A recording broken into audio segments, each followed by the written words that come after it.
Bonjour et bienvenue à la deuxième vidéo du chapitre proportionnalité du programme de quatrième. Dans cette vidéo, nous allons voir comment calculer une quatrième proportionnelle. Donc qu'est-ce que c'est qu'une quatrième proportionnelle?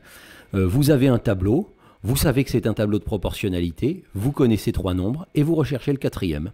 Le quatrième nombre que vous recherchez, c'est ce qu'on appelle la quatrième proportionnelle. Voilà, donc quel doit être le nombre manquant pour que ce tableau soit un tableau de proportionnalité? La méthode que je vais vous montrer se sert des produits en croix que vous avez vu dans une vidéo du cours de quatrième dans le chapitre opération sur les fractions. Si vous voulez, vous pouvez aller revoir cette vidéo. Quand vous étiez en cinquième, vous avez appris d'autres méthodes pour calculer une quatrième proportionnelle, la règle de 3 par exemple. Donc si vous voulez, vous pouvez aller voir les vidéos de cinquième sur le calcul de la quatrième proportionnelle pour vous remémorer ces autres méthodes. Maintenant, je vais vous montrer donc l'idée de la méthode des produits en croix, c'est que un tableau de proportionnalité, c'est la même chose qu'une égalité de fractions. Parce qu'en fait, 12 au-dessus de 16, ça veut dire 12 sur 16. 12 sur un total de 16, c'est la même chose que 7 sur un total de combien? Voilà. Et ça, je peux l'écrire en fraction. 12 sur un total de 16, ça s'écrit 12 sur 16. C'est la même chose que, ça s'écrit égal. 7 sur, je vais appeler x le nombre manquant. Donc je me dis, c'est exactement la même chose que de me poser ce tableau, que de me demander 12 sur 16, ça fait 7 sur combien? Combien que j'appelle x. Et là, j'ai une égalité de fractions, et je me rappelle que dans le chapitre opération sur les fractions, j'avais dit, deux fractions sont égales si les produits en croix sont égaux. Alors, est-ce que vous pouvez mettre la pause et essayer de voir ce que l'on obtient lorsqu'on fait les produits en croix à partir de cette égalité de fractions? Eh bien, on multiplie en diagonale. La multiplication sur la première diagonale, ça fait 12 fois x, et la multiplication sur la deuxième diagonale, ça fait 7 fois 16. Donc, j'obtiens 12 fois x égale 7 fois 16. Voilà, et donc à partir de là, qu'est-ce que je fais?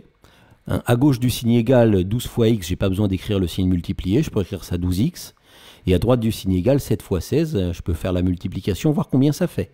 7 fois 16, ça fait 7 fois 10, 70, 7 fois 6, 42, ça fait 112.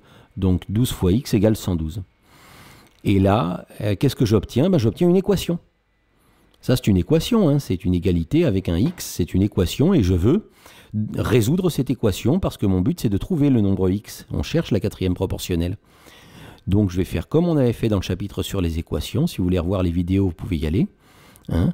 Je veux que x reste tout seul. Je veux donc me débarrasser de la multiplication par 12. Avec quoi je vais me débarrasser de la multiplication par 12? Avec la division par 12. Donc, je vais rajouter à gauche et à droite du signe égal, divisé par 12. Si 12 fois x égale à 112, alors en divisant par 12 à gauche et à droite, ça va rester égal. Avoir divisé par 12 à gauche du signe égal, ça me permet de simplifier les 12 et ainsi le x reste tout seul. Et à droite du signe égal, j'ai la fraction 112 sur 12 que je peux simplifier en 28e. La calculatrice vous simplifie les fractions si vous n'arrivez pas à les simplifier à la main.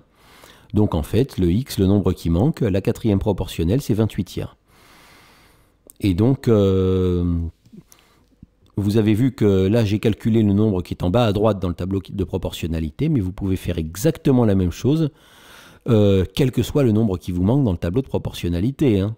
Que vous cherchiez le nombre en haut à gauche, en haut à droite, ou en bas à gauche, ou en bas à droite, vous pouvez écrire les égalités de fractions, faire les produits en croix et résoudre exactement comme je viens de le faire pour trouver la quatrième proportionnelle.